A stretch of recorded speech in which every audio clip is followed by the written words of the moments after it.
Doctor Rajasekhar eye hospital super speciality eye care centre. కంటి ఆపరేషన్లకు చెన్నై, మధురై వెళ్లనవసరం లేకుండా ప్రపంచ స్థాయి ఆధునిక ఆపరేషన్లు ఇప్పుడు మన నెల్లూరులో. సత్యసాయి భజన మందిరం ప్రక్కన 3వ మెయిన్ రోడ్, రామ్మూర్తి నగర్, నెల్లూరు.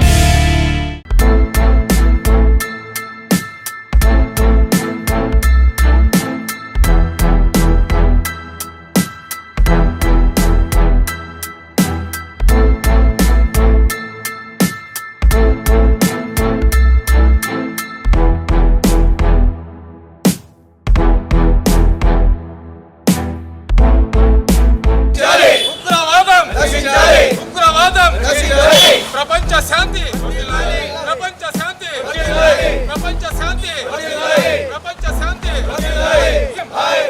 హిందూ ముస్లిం ఖబర్దార్, ఖబర్దార్ పాకిస్తాన్ కుక్కల్లారా, ఖబర్దార్, ఖబర్దార్ పాకిస్తాన్. నిన్న జరిగిన ఏదైతే సంఘటన ఉందో, కాశ్మీర్లో ఉన్న టూరిస్టుల మీద తుపాకులతో కాల్చి 28 మంది ప్రాణాలను తీసుకున్న ఎవరైతే ముష్కరులు ఉన్నారో వాళ్లను మేము బహిరంగంగా రోడ్డు మీద ప్రభుత్వం ముక్కలు ముక్కలుగా నరికి వాళ్ళని సంపాలని చెప్పి నేను మన భారతదేశ ప్రభుత్వానికి డిమాండ్ చేస్తున్నాం. ఏం తప్పు చేసినారు? భార్య బిడ్డలతో ఏదో పిక్నిక్ వెళ్ళినారు, కొంతమంది పెళ్లి చేసుకొని హనీమూన్కి వెళ్ళారు, కొంతమంది ఇక్కడ ఉన్న వ్యాపార కార్యక్రమాల వల్ల లేదా వేరే ఉద్యోగ కార్యక్రమాల వల్ల వాళ్ళకున్న టెన్షన్ను తగ్గించుకొని 10 రోజులు ప్రశాంతంగా కాశ్మీర్లో ఉండి వస్తామని చెప్పి వాళ్ళు వెళ్ళినారు.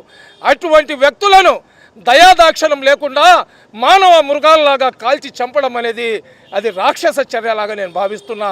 ఎవరైతే రాక్షసులు ఉంటారో వాళ్లకు కులం మతం ఏమి ఉండదు.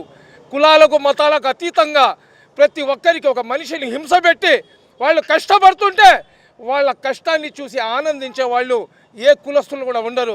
కొంతమంది దీన్ని ఇస్లామిక్ కలర్ పూసి ముస్లింల మీద తోసే ప్రయత్నం చేస్తున్నారు.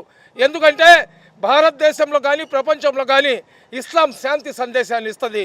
ఎవరైతే ఒక మనిషి ఇతర మనిషికి చంపితే అనవసరంగా మొత్తం మానవాళిని చంపిన పాపం అతనికి చుట్టుకుంటుందని పవిత్ర ఖురాన్ చెప్తుంది. జిహాద్ అంటే ఇతరులను చంపడం కాదు. జిహాద్ అంటే అమాయకులను వాళ్ళ గొంతులు కోయడం కాదు.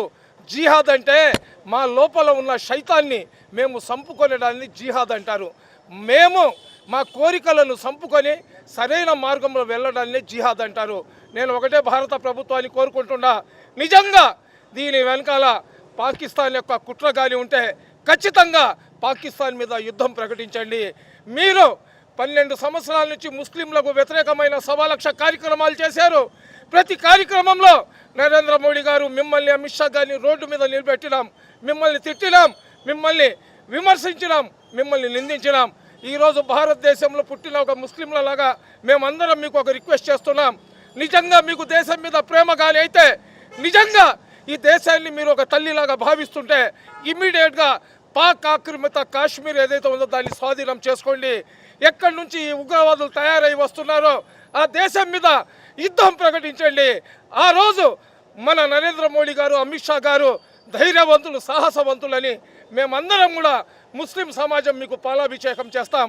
మీరు పాక్ ఆక్రమిత కాశ్మీర్ని ఆక్రమించుకోకుండా, పాకిస్తాన్ మీద యుద్ధం ప్రకటించకుండా మా దేశంలో ఉన్న అమాయకులను ఈ ముష్కరులు వచ్చి చంపి వెళ్తుంటే చూస్తూ ఉంటే మటుకు మీకు, అమిత్ షాకు చీర, గాజులు, మల్లెపూలు మేము పంపిస్తామని తెలియజేసుకుంటున్నా. అస్సలాము అలైకుం. జై హింద్.